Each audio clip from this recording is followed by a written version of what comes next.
So anyone moving to the US, you have to look at when you're moving. If you're moving now, you probably won't be resident for 2024.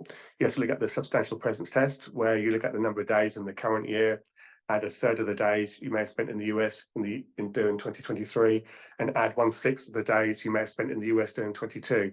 And the sum of those three numbers, if they come to 183 days or more, then you would be tax resident. So someone going today and haven't really been in the US much during 23 and 22 probably wouldn't be resident in the US. So for this calendar year, you're probably okay. But if you're going to be there for a few years, then from the start of 1st of January 2025, you will be tax resident and taxable on your worldwide income. So this is where things like, if you've got stocks and shares ISAs, you end up being taxable. You'll be taxed on the income being generated within that ISA from the 1st of January and possibly at punitive rates. So yeah, this is good timing to try and get things in order before you move to the US, or at least before you become tax resident in the US, which for someone, say, moving today would be probably from the 1st of January 25. That's right. And Scott, I have some thoughts to add, but one question for you there is the tax person.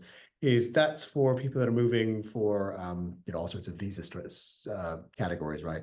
It's a little different for someone who's coming in on a green card, right? Exactly. If they're a green card, then you can be tax resident from when you land in the States. So if you've got your green card a couple of weeks ago and you arrive tomorrow, then you'll be tax resident from tomorrow. And you'll be reporting your worldwide income from that point onwards. So a green card is more aligned to being like a US citizen. Right. And the number of people get caught up by that, that you're not a citizen and you're not a visitor. You're on the hook for the same level of tax reporting. Exactly. But you just don't have the benefits of voting in the election, I guess. Yeah. And the other thing about green cards is if you have a green card for more than 8 in a 15-year period, then if you do decide to get your green card, say in the 9th year, you'll be subject to the exit tax rules, the same as a US person giving up their citizenship. So some I had a recent client who has held the green card for 6 or 7 years. And so I'm saying that unless you want to be subject to the exit tax rules, and they're back in the UK predominantly. Obviously, if you're in the US, then you need to have a green card or some sort of visa.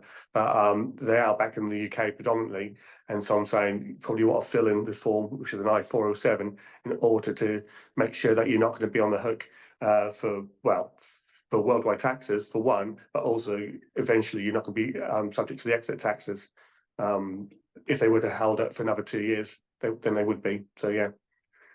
Green cards can be really good, but not when it comes to taxes. And then just to finish the thoughts on the investment piece for people who are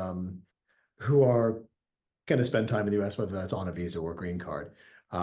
Scott already said it, so I'm just going to say it again. The gold standard is to talk to someone who knows what they're doing before you get on the plane, before you go and become tax resident, because this is true in either direction. Doesn't matter if you're US moving to the UK or UK moving to the US.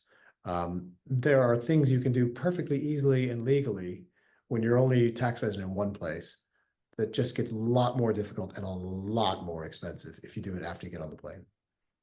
So if you can do pre-departure planning, you'll save yourself a huge amount of headache and probably a huge amount of tax as well.